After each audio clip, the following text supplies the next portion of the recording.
Olá, sejam bem-vindos ao programa TV Inspire, uma realização do Instituto Sindical Interamericano pela Igualdade Racial, o qual tem como associadas as centrais sindicais brasileiras, Força Sindical, CUT e UGT. Nos Estados Unidos, a FLCO. A América Latina, a CSA, que é a Confederação Sindical dos Trabalhadores e Trabalhadoras das Américas. Hoje o nosso entrevistado, Rafael Pinto, sociólogo, bancário, aposentado, membro da coordenação estadual do Senarab. Babá, Pejigã, no Axé, Ilê e Ançã, em Araras. Já dirigindo ao nosso entrevistado, que seja bem-vindo, Rafael Pinto. O que é o Senarab? O Senarab ele é uma articulação nacional de comunidades de terreiro. E ele tem como foco, basicamente, a sua atuação, ele trabalha com a questão de direitos humanos, fortalecimento institucional dessas comunidades e, ao mesmo tempo, articulando as políticas públicas voltadas para essas comunidades. Então, o papel institucional do Senarab, do ponto de vista nacional, é esse papel que ele cumpre no seu processo de atuação. Qual foi o papel das religiões de matriz africana na luta contra a escravidão? Do ponto de vista formal, ela não se apresenta, ou seja, o que ela efetivamente acontece. No período da escravidão, era proibida a manifestação cultural, uma manifestação religiosa dos africanos escravizados. Nós só vamos ter um processo de manifestação religiosa aberta, definida, das religiões de matriz africana, realmente, de uma certa maneira, sem a perseguição policial, ainda com muita perseguição policial, nós vamos ter a partir dos anos 50 do século passado. Nós podemos falar que no período da escravidão, óbvio que ela serviu como uma forma de resistência, mas que nós não temos absolutamente nada com o aspecto que tem hoje, com esse sentido de organização. Porque em função das diversas religiões, das diversas etnias africanas que nós tivemos aqui, nós podemos dizer que o que nós temos hoje de religião de matriz africana no Brasil é um sincretismo das diversas manifestações religiosas oriundas do continente africano. Sim. E, Rafael, também nós gostaríamos de saber qual o papel das religiões de matriz africana na luta contra o racismo e a discriminação. O papel das religiões de matriz africana, ela vai tomando corpo na luta contra o racismo da seguinte maneira, esse é o meu ponto de vista.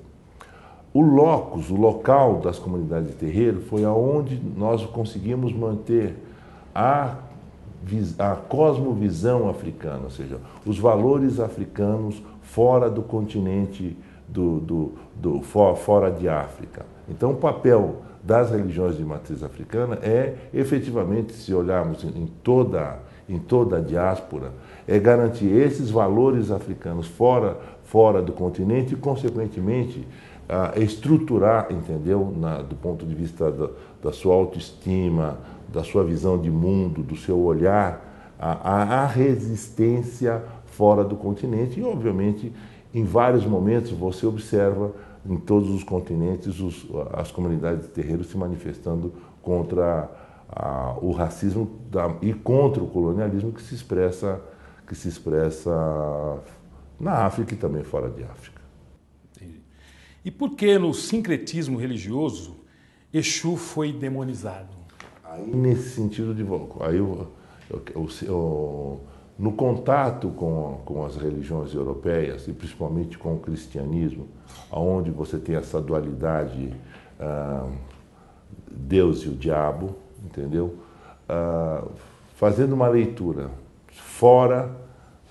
uma leitura, digamos, uma leitura colonizada de como se manifesta as comunidades de terreiro, se utilizou essa expressão. Mas é um equívoco.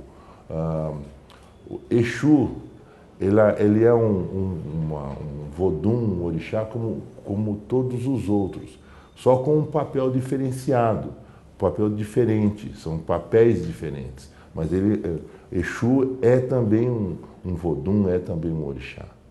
Ele a religião de matriz africana, ela não trabalha com essa dualidade santo-demônio. Não existe isso na cosmovisão africana. E, Rafael, qual a razão das religiões cristãs estarem atualmente agredindo e desrespeitando as religiões de matriz africana?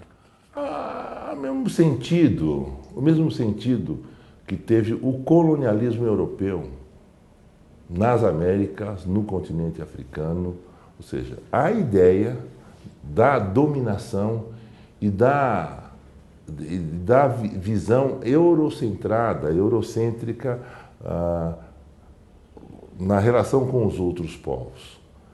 Objetivamente, o que nós podemos afirmar, e ainda essa visão permanece, no caso específico do Brasil, do ponto de vista legal, do ponto de vista constitucional, levando em conta até a Constituição de 88, aqui nós temos plena liberdade religiosa do ponto de vista institucional. Do ponto de vista real, não. Mesmo as religiões, mesmo a Igreja Católica, que os católicos foram os primeiros que chegaram ao Brasil, a Igreja Católica não admitia. Vamos colocar uma manifestação tranquila, uma manifestação como o Carnaval, era impedido era visto como uma manifestação, como é que se diz, que a Igreja Católica não apoiava, tinha dificuldade de trabalhar e de ver o que hoje nós falamos como uma manifestação cultural, como um evento turístico também, que tem esse status. Então, o nível de compreensão ele foi alterando. Mas, do ponto de vista institucional, a Igreja Católica veio aqui e se impôs enquanto religião e religião oficial do Brasil. Hoje nós vivemos uma discussão importante do Estado laico. No entanto, nós temos algumas regressões, e isso se expressa não só no Brasil, mas se expressa no mundo, a questão da intolerância religiosa. E essas novas religiões que vieram para cá, principalmente algumas vertentes das religiões evangélicas, elas procuraram não só atacar as religiões de matriz africana, mas também a própria Igreja Católica, haja vista que teve aquele caso de um bispo que chutou a Nossa Senhora da Aparecida e se não existisse naquele momento toda uma negociação político-religiosa muito bem articulada, teríamos tido aqui no Brasil uma guerra religiosa que seria entre cristãos e evangélicos, que foi evitada naquele momento até em função da característica do nosso país. E, Rafael, como fazer para que a nossa herança cultural, religiosa, seja transmitida aos mais jovens? Isso é extremamente... Eu vejo... isso é rico, é complexo, mas que isso tem acontecido. Se nós hoje, passamos por 4 séculos de escravidão e temos hoje várias ferramentas que permite você, digamos, falando em termos de século XXI e olhando para frente, obviamente preservando essas comunidades de terreiro como elas são, garantindo espaço pleno de liberdade religiosa. A religião de matriz africana, ela é essencialmente, ela se relaciona com o meio ambiente. E se mantivermos do ponto de vista das religiões de matriz africana, as mesmas garantias que as outras religiões possuem, essas novas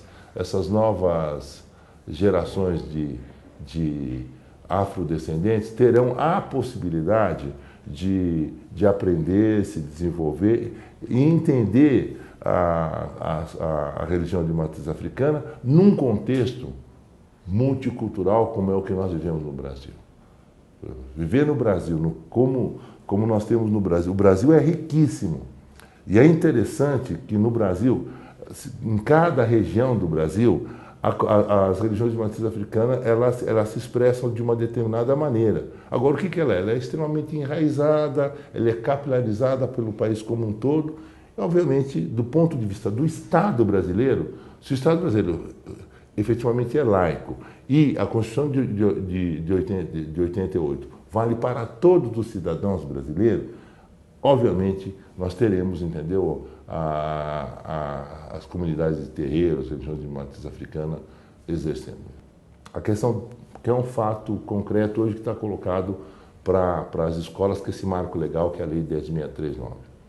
Se qualquer brasileiro, não estou falando só os afrodescendentes, mas qualquer brasileiro entender o que é essa herança cultural africana, entender o que é efetivamente a cultura negra, nós teremos, e veja bem, as comunidades de terreiro, isso que é importante, isso tem uma característica do que o africano trouxe para o Brasil, a sua forma de organização, a sua cultura, o seu pensar, ele é democrático e ele é não racista. Então você vê hoje, quando você fala uma manifestação religiosa, o candomblé especificamente, você tem uma quantidade enorme de pessoas que não têm descendência africana, eurodescendentes, podemos dizer assim, que são adeptos das religiões de comunidade de terreiro, entendeu? De candomblé, nas suas diversas vertentes. E exigem papéis extremamente importantes. Bom, a TV Espírito se sente muito honrada em tê-lo aqui em nosso programa e gostaria que fizesse aí para nós aqui as considerações finais. Olha, eu quero aproveitar, parabenizar, não fiz no primeiro momento, mas essa iniciativa aqui do Espírito, pelo papel que o Espírito cumpre, é um papel importantíssimo de abrir esse espaço, de dialogar com as diversas manifestações, com as diversas vertentes que nós temos na busca da construção da igualdade racial aqui no nosso país. Então eu parabenizo o Espírito e com essa ferramenta eu sei que o Espírito ele não dialoga só no âmbito nacional, ou seja, que o Espírito dialoga internacionalmente. Eu creio que isso vai fazer com que os trabalhadores do mundo consigam entender melhor o que é ser africano na diáspora, afrodescendente ou afro-brasileiro, seja lá o que for. Mas o importante é esse papel que o Espírito cumpre e eu parabenizo por isso, agradeço a oportunidade de estar aqui dialogando com vocês. Nós também agradecemos, Rafael, e está aberta aí para uma próxima entrevista e obrigado pela sua oportunidade.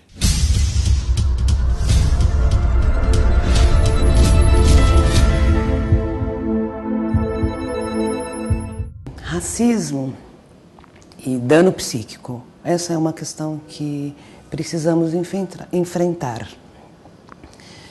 O sofrimento que as pessoas que estão expostas à situação de humilhação social, de discriminação racial, de preconceito.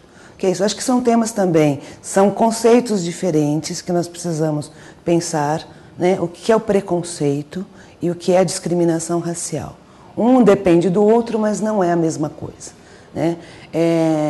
O racismo é uma ideologia criada num determinado momento de uma sociedade, né? Colocando um grupo em situação inferior a outra. Nós não podemos, mesmo dentro da psicologia, estudando psicologia, sendo psicólogos, uma coisa que nos falta é a formação em história do Brasil e estudar criticamente a história do Brasil. Por que trazer isso para a psicologia? Nós temos que pensar o quanto as marcas da forma como os nossos ancestrais negros foram trazidos compulsoriamente para esse país, A forma como eles foram tratados durante cerca de 500 anos nesse país, não como seres humanos, mas como coisas.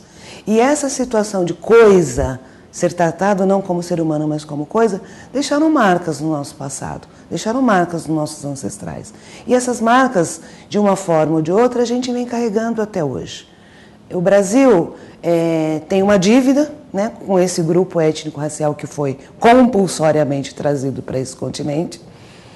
E do ponto de vista da saúde mental, né, para eu ir me constituindo enquanto ser humano, enquanto pessoa, eu preciso do outro também que me dê referências positivas sobre a minha pessoa e sobre o grupo ao qual eu pertenço.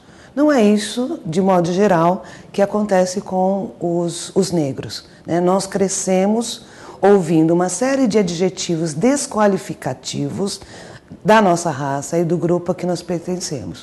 O que acontece? Isso vai deixando marca dentro da pessoa, de que o negro é pouco inteligente, o negro é preguiçoso, porque foi isso que a gente aprendeu na história do Brasil com relação à escravatura. Então as pessoas vão crescendo ouvindo isso e vão introjetando esse sentimento de inferioridade dentro de si. E isso causa dor, né? Se eu fico ouvindo, na maioria das vezes, que o grupo racial ao que eu pertenço é um grupo de pessoas que não estão inteligentes, pessoas que são feias, né? A estética negra não é a estética padrão. Então, isso sempre está associado a uma coisa ruim, né? Tanto que dentro da fala comum, das chamadas brincadeiras, anedotas, quando uma coisa não está boa, ela está preta, a situação está negra, quer dizer, sempre associada a uma coisa ruim. E as pessoas podem ir também, dentro da sua formação emocional, introjetando que preto é igual a feio, igual a ruim, igual a que não presta. Isso vai incidir diretamente dentro da como é que eu vou formando a minha personalidade. Principalmente se pensarmos, né, muitos de nós negros hoje adultos passamos por isso e ainda hoje as crianças dentro das nossas escolas são submetidas, eu arriscaria dizer, quase que cotidianamente a situações de desqualificação do seu grupo, de desqualificação da sua estética, o seu cabelo é ruim, o seu cabelo é feio, a sua cor é feia. Quer dizer, ela vai crescer pensando isso a respeito dela e vai se gostando menos. E também isso vai causando um sofrimento para ela, né? Porque ela não se vê representada, principalmente as crianças, não se vê representada na sociedade brasileira enquanto um modelo de inteligência. Por que que os negros só podem ser ou esportistas ou cantores? Por que não pode ser cientistas, médicos, engenheiros, né? Tem aí uma barreira econômica, social, né, com relação aos negros nesse país que precisa ser discutida e precisa também ser discutida do ponto de vista que dano emocional essa situação causa às pessoas que pertencem a esse grupo negro.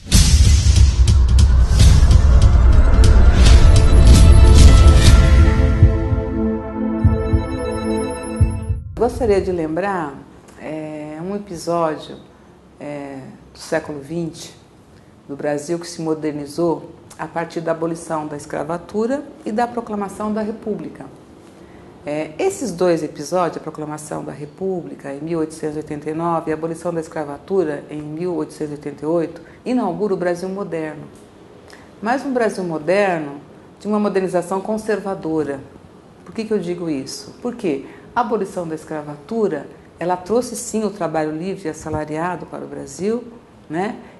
Porém, o mercado de trabalho aberto não incorporou a população negra, né? Assim como a proclamação da República não garantiu os direitos civis a essa população negra, né? Por quê? A proclamação da República instituiu o direito formal, mas não o direito real. A população negra, como eu estava dizendo, ela foi incorporada a essa sociedade brasileira moderna do século XX de forma subalterna, né? E a essa população que sempre lutou pelos seus direitos, né? Desde que para cá foram trazidos para trabalhar como escravos nas lavouras, né, após a libertação, durante todo esse período, que é um período de longa duração, lutou pela garantia dos seus direitos. E recebeu, né, desse governo, desse Estado brasileiro, um tratamento, né, muito violento. Como se diz, né, na história do Brasil, né, os trabalhadores e os negros eram tratados como marginais, e a polícia era quem era chamada, né, para sufocar, reprimir, né, as manifestações, as atividades, né, dos negros reivindicando melhorias de direito. Um grande exemplo desse processo foi a chamada Revolta da Chibata, né, iniciada em 1910, né, na recém-inaugurada República Brasileira. A Revolta da Chibata foi uma revolta dos marinheiros, né, na cidade do Rio de Janeiro, que se revoltaram contra um código de conduta que ainda existia na Marinha brasileira de punir, castigar, né, os marujos com chibatadas. Esse código de conduta havia sido abolido em 1889 com a proclamação da República, mas na prática ele continuava imperando, né, dentro da Marinha. Então, no momento em que um marujo foi condenado a 250 açoites, né, houve uma revolta dessa frota mercante brasileira, né, sob a liderança de um marinheiro negro chamado João Cândido Felisberto. João Cândido liderou, né, essa resistência dos marujos brasileiros contra a Revolta da Chibata, exigiam melhor alimentação nos navios, exigia melhores salários. Ou seja, uma reivindicação, né, quase numa linha sindical, trabalhista, e pela dignidade e cidadania dos trabalhadores, né, da Marinha Mercante. Eles tomaram o controle, né, dos navios e apontaram, né, para a sede do Brasil na época. Rio de Janeiro era a capital da República Brasileira, dizendo que, pedindo o cumprimento das suas reivindicações, senão eles iam bombardear a cidade do Rio de Janeiro.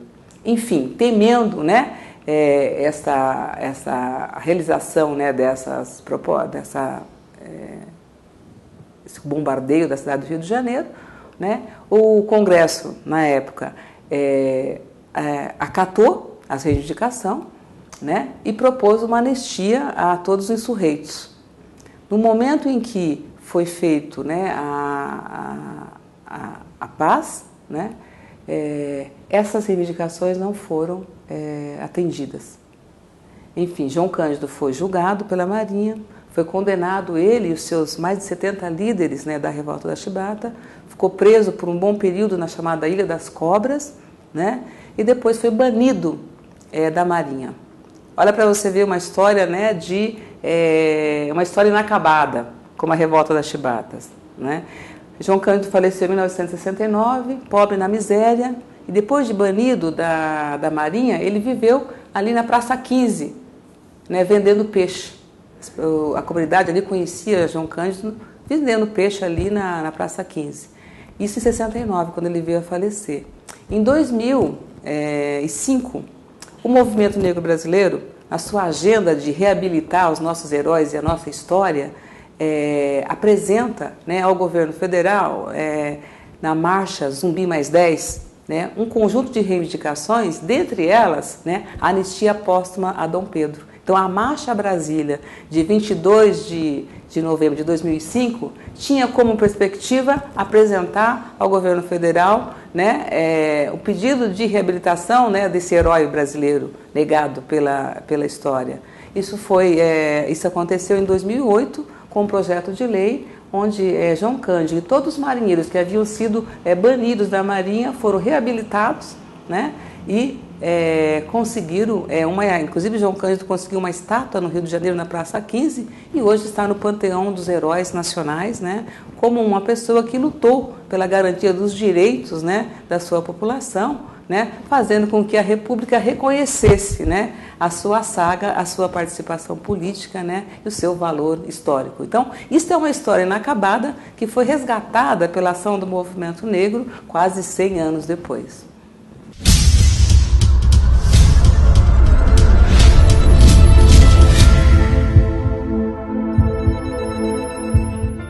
Brasil, os casos de discriminação têm aumentado de forma significativa. Por isso, se você sofreu algum tipo de discriminação, seja ela nas relações do trabalho, no comércio, na sociedade, no dia a dia em geral, não se cale, denuncie. Nós temos hoje uma grande conquista, que é o Estatuto da Igualdade Racial. Além dele, também temos legislações que podem amparar esses casos de discriminação. E os órgãos competentes que encaminham estas denúncias, seja em nível federal, estadual e municipal. E contamos também com o auxílio da Ordem dos Advogados do Brasil. Tanto na esfera nacional como na estadual, possui uma Secretaria de Igualdade Racial. Na esfera trabalhista, as centrais sindicais, os sindicatos e também federações e confederações têm a Secretaria de Combate ao Racismo e os seus coletivos, as suas comissões que podem processar estes casos e encaminhar ao departamento jurídico. Passamos muitos anos calados e hoje não podemos mais se calar diante deste crime que assola o país. Bem, gostaria de agradecer aqui aos nossos telespectadores por estar nos assistindo e também dizer que a TV Inspir é uma coisa nova, que tem muito aí a crescer e vamos estar levando aí para os companheiros e para as companheiras várias aí informações, vários debates e várias entrevistas. Então, peço para que continue nos assistindo, porque temos muito a levar para esse povo que assiste aí esse programa da Nova TV Inspira.